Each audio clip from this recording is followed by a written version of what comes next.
L'avenir d'une candidate de The Voice en suspens après des messages polémiques.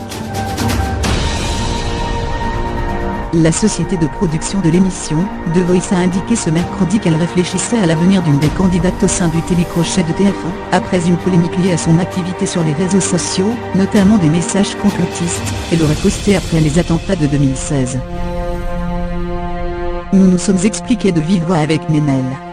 Elle a exprimé ses regrets profonds et présenté des excuses. Nous sommes en train d'étudier cette situation complexe et sensible, qui nécessite un temps de réflexion, a indiqué la société de production ITV Studio France, confirmant une information du Parisien. Samedi soir, les téléspectateurs de la Une ont découvert le visage angélique de cette chanteuse de 22 ans, Ménel, amenée à devenir l'un des personnages phares de la saison 7 de The Voice, dont les 3/4 ont déjà été enregistrés, selon le Parisien. Je mesure le manque de réflexion de ces messages.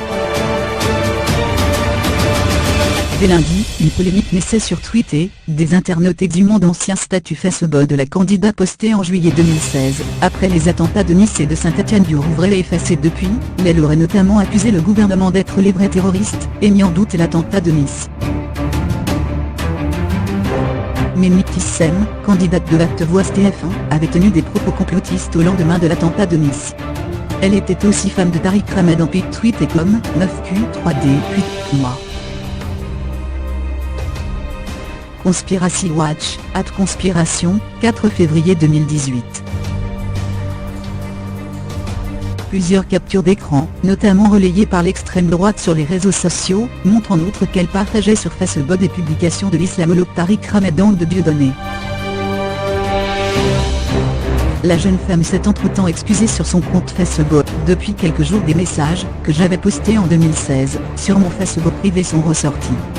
Ces messages étaient l'expression d'une peur que je partageais seulement, à cette époque, avec mes amis sur ce réseau.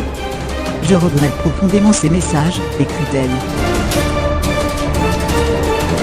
Le soir des attentats de Nice, j'avais de la famille sur la promenade des Anglais et j'étais choquée, bouleversée, et ne comprenais pas pourquoi cet attentat n'avait pas pu être empêché par les autorités. 2 ans après, j'ai mûri et je mesure le manque de réflexion de ces messages.